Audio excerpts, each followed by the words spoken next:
मुर्दा शरीर चलते हैं तांत्रिक प्रक्रियाओं में। जब कोई मरता है या जब किसी को डॉक्टर मृत घोषित करता है, वो पूरी तरह से मरा नहीं होता। 5 से 7 मिनट तक वो ऐसे बर्ताव करता है जैसे वो जिंदा हो और फिर मर जाता है, ऊर्जा खर्च कर देता है। तो इसी पर आधारित है कि जब कोई मरता है तो भारत में ऐसी रस्में हैं, 14 दिनों तक अलग अलग तरह की रस्में हैं। जब शरीर छोड़ दिया जाता है, जब पैर गिर जाते हैं, तब आप चल नहीं सकते। मरे हुए लोग चल नहीं सकते, है ना? ये सच नहीं है। हम उन्हें चला सकते हैं।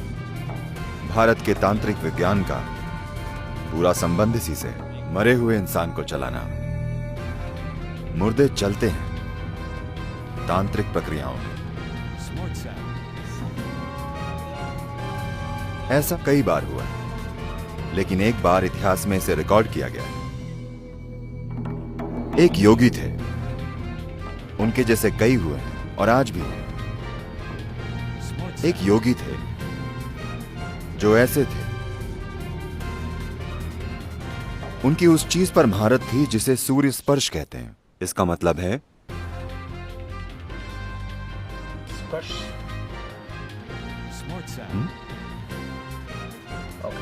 संपर्क, छूना, संपर्क या छूना। तो यह सूरज के स्पर्श की तरह है।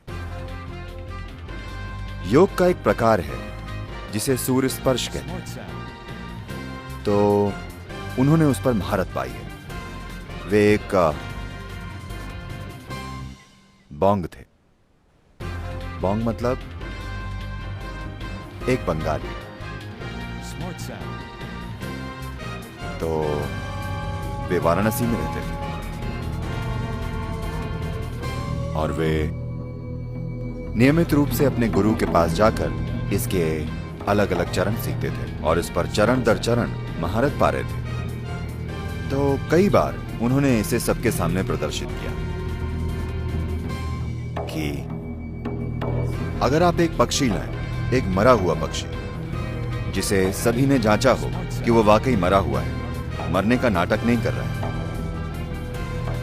एक वाकई मरा हुआ पक्षी, अगर वो पिछले 3 घंटों में मरा हो, वो सख्त हो गया। 3 घंटों में पक्षी सख्त हो जाते हैं। शरीर का कड़ापन पक्षियों में काफी जल्दी होता है मनुष्यों की तुलना में, क्योंकि एक पक्षी के शरीर का तापमान, पक्षियों के शरीर का तापमान मनुष्य के शरीर के तापमान से बहुत ज्यादा अधिक होता है। तो जिस तरह से ये ठंडा होता है और जैसे कड़ापन आता है, वो पक्षी के शरीर में कहीं जल्दी होता है मनुष्य की तुलना में। तो पक्षी के मरने के 3 घंटों के बाद अगर आप उसके पास पक्षी लाते थे एक साधारण मैग्नीफाइंग ग्लास से, वो भी सीधी धूप से नहीं, शीशे से आ रही धूप से, अगर आप बाहर खड़े हों और शीशे से धूप अंदर भेजें, उस प्रकाश का मैग्नीफाइंग कांच द्वारा इस्तेमाल करके वे पक्षी को जिंदा कर देते थे। वो बोलता था, उठ बैठता था, चलता था और उड़ता था। वो कुछ देर आसपास उड़ता था और फिर से गिरकर मर जाता था। तो लोगों ने पूछा, आप इसको जीवित क्यों नहीं कर सकते? उसने कहा, मैं इतना ही जानता हूं, मेरे गुरु ऐसा कर सकते हैं, मैं अभी सीख रहा हूं। लेकिन वे अब तक लगभग 70 साल के हो चुके थे। तो उनका दुर्भाग्य था। ऐसा हुआ कि एक 7 साल का लड़का, एक वहीं के इस्लामी कब्जा हो चुका था, एक मुस्लिम राजा का बेटा जो 7 साल का था, किसी अनजान बीमारी से मर गया। तो उन्होंने उस आदमी के बारे में सुना था जो पक्षियों को जिंदा कर देता था। वे उसके पास आए और बोले,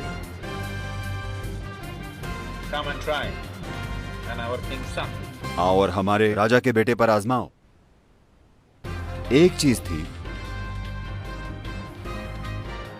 कि वे अपने देवता की मौजूदगी के बाहर कभी ये कोशिश नहीं करते थे।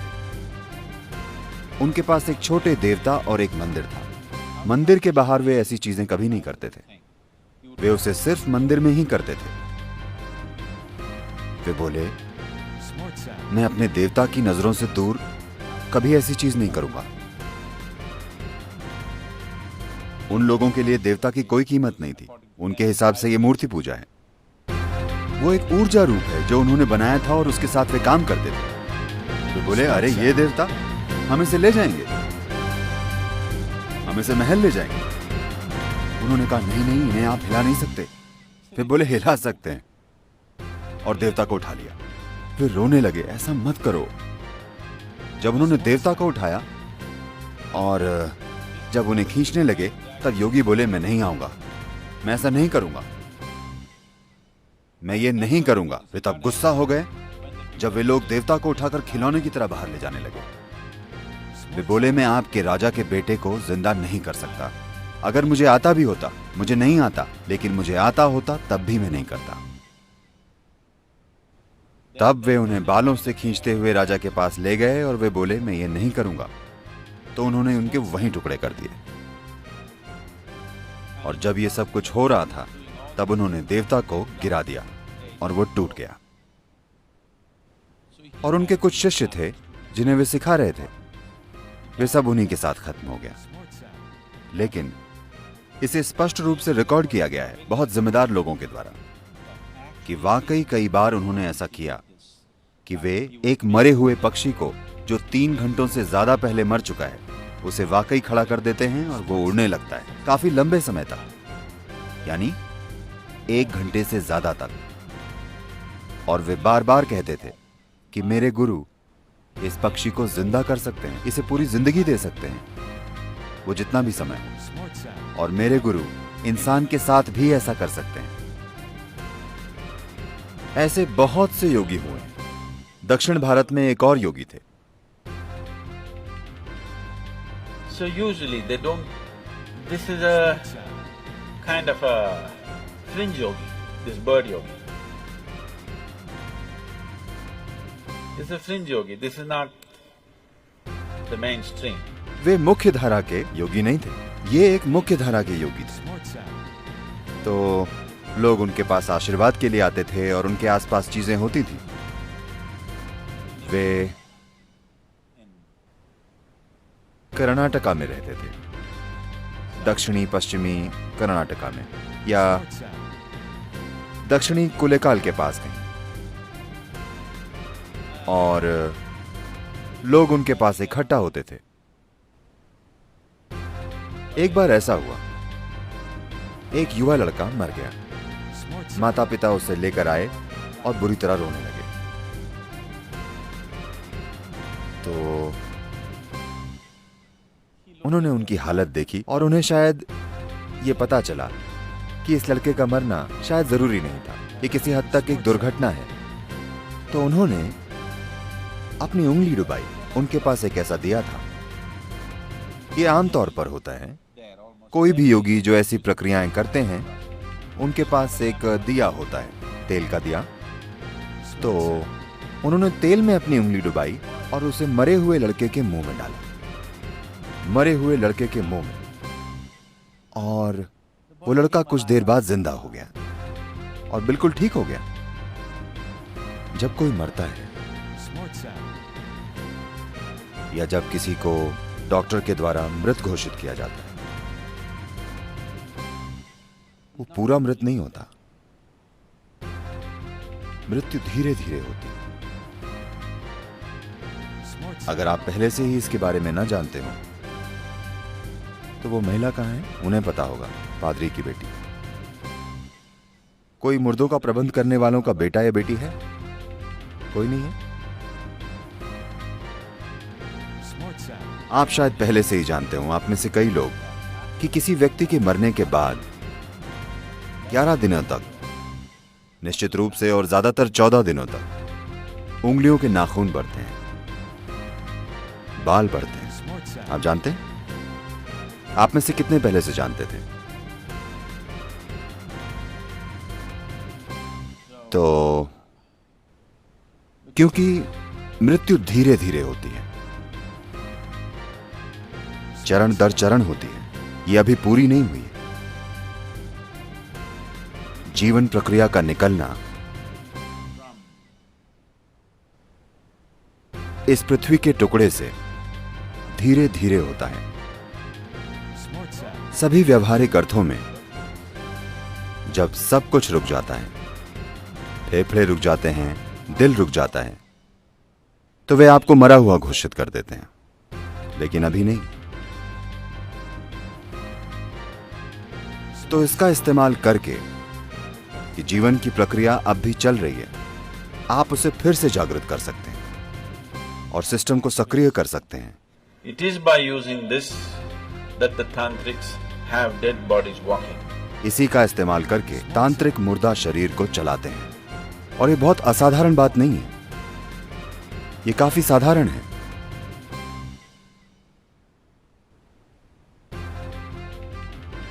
और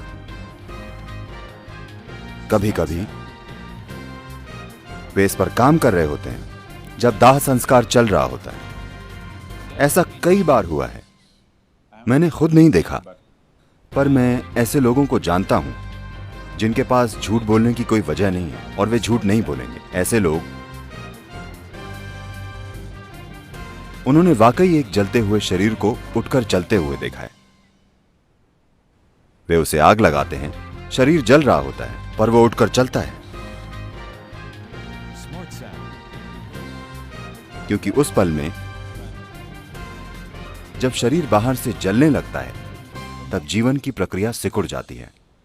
और कुछ ऐसे स्थान होते हैं जहां जीवन उस पल ज्यादा तीव्रता से घटित होता है। वे उसका इस्तेमाल करके सिस्टम को इस तरह जगा देते हैं कि वो अचानक उठकर चलने लगता है।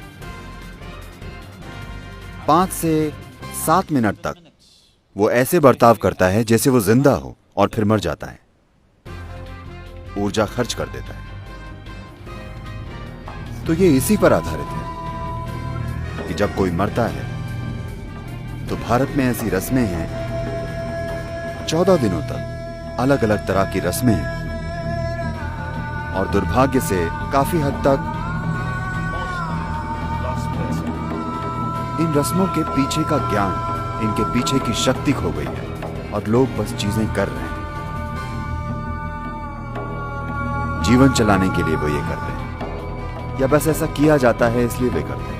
बहुत कम लोग वाकई समझते हैं कि इसका महत्व क्या है, क्योंकि जीवन ऊर्जाएं धीरे धीरे जाती हैं। वे इसमें इतना गहरी चली गई हैं, शरीर की हर कोशिका में। वे बस पुफ से नहीं चली जाती।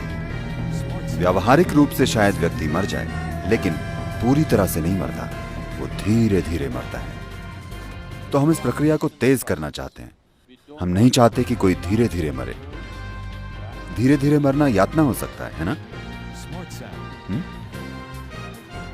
धीरे धीरे मरना भयंकर कष्ट है ना? तो ये यातना हो सकता है। तो हम चाहते हैं वो जल्दी जाए। उसके मरने के बाद सबसे पहली चीज है पैरों के अंगूठों को बांधना। क्या आप अब भी ऐसा करते हैं या नहीं? अंगूठों को बांधना, क्योंकि अगर आप अंगूठे ना बांधें तो शरीर के निचले हिस्से से जीवन अंदर आने लगेगा। वो जीना चाहता है, क्योंकि शरीर की सभी कोशिकाएं मरी नहीं हैं, वे अब भी जीने की कोशिश कर रही हैं। वे ऊर्जा खींचने की कोशिश करेंगी। जब वे ऊर्जा खींचने की कोशिश करेंगी तो कुछ शक्तियां शरीर में घुसेंगी। आप नहीं चाहते कि आपके प्रियजन के साथ ऐसा हो, तो जैसे ही वो मरता है आप अंगूठे बांध दें। अब कोई बाहरी सहारा नहीं होगा, वो काफी जल्दी जाएगा। अगली चीज है, आप उसे पानी से धो दें, क्योंकि जब आप मृत व्यक्ति को धोते हैं, जब आप जीवित होते हैं और कोई आपको नहलाना चाहता है और आपके चेहरे पर पानी डालता है, आपको लगता है आपको परेशान किया जा रहा है। जब आप बच्चे थे, आपकी मां आपको नहलाती थी, क्योंकि हम शावर का इस्तेमाल नहीं करते थे बल्कि पानी डालते थे, तो वे हमेशा आपके सर पर ऐसे हाथ रखती थी ताकि पानी यहां ना आए और आप परेशान ना हो। लेकिन कोई और नहलाता था तो वे बस पानी डाल देते थे और बच्चे ऐसे करते हैं, हाँ या नहीं? तो अगर आप बस चेहरे पर पानी डालें तो ये मृत व्यक्ति पानी से परेशान हो जाता है। अगर कोई भी छोटी सी गतिविधि हो रही है तो वो रुक जाती है। तो गरिमा से जीना और गरिमा से मरना बहुत महत्वपूर्ण है। मृत्यु कोई अजीब विषय नहीं है जिसके बारे में हमें बात नहीं करनी चाहिए। ये यहीं मौजूद है, हम सभी के लिए आगे बढ़ रही है ना? धीरे धीरे परिपक्व हो रही है। एक दिन ये पूर्ण हो जाएगी। ऐसा लंबे समय के बाद होने दीजिए, लेकिन फिलहाल ये परिपक्व हो रही है ना? तो अगर आप जीवन को अच्छे से समझते हैं, बिल्कुल अच्छे से, तो आप शरीर से इस तरह से बाहर निकल सकते हैं कि आप पूरी तरह से बाहर आ जाएं, आप सब कुछ इकट्ठा करके चले जाएं। अगर आप इस तरह से जाएं तो हम आपको दफनाएंगे। हम आपके शरीर को नहीं जलाएंगे क्योंकि हम आपके ऊपर लकड़ी बर्बाद नहीं करना चाहते। आप पूरी तरह से चले गए हैं, कोई जल्दी नहीं है। हम आपको 1 या 2 दिन रखने के बाद जला सकते हैं। तो मैं कह रहा हूं, ये एक ऐसी संस्कृति है जहां हम जीवन और मृत्यु को बिल्कुल अच्छी तरह से समझते थे और उन्हें वैसे संभालते थे जैसे उन्हें संभाला जाना चाहिए।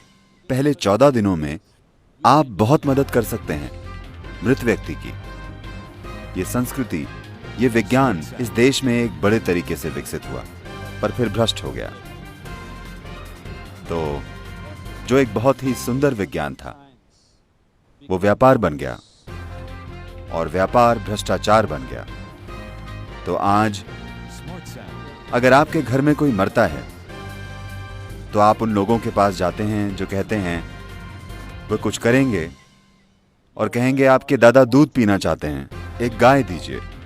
1 लीटर दूध नहीं, एक गाय। बारिश हो रही है, आपके दादा को छतरी चाहिए, छतरी दीजिए। आपके दादा कांटों पर चल रहे हैं, उन्हें चप्पल चाहिए। देखिए, आप अपने दादा के बारे में चाहे जो भी जानते हो या ना जानते हो, आप एक चीज जरूर जानते हैं कि वे अपना शरीर यहीं छोड़कर चले गए। जब वे अपना शरीर ही छोड़कर चले गए तो छतरी, कपड़े, चप्पल, ये ठीक नहीं है, हाँ? लेकिन दुर्भाग्य से ऐसा हो गया है।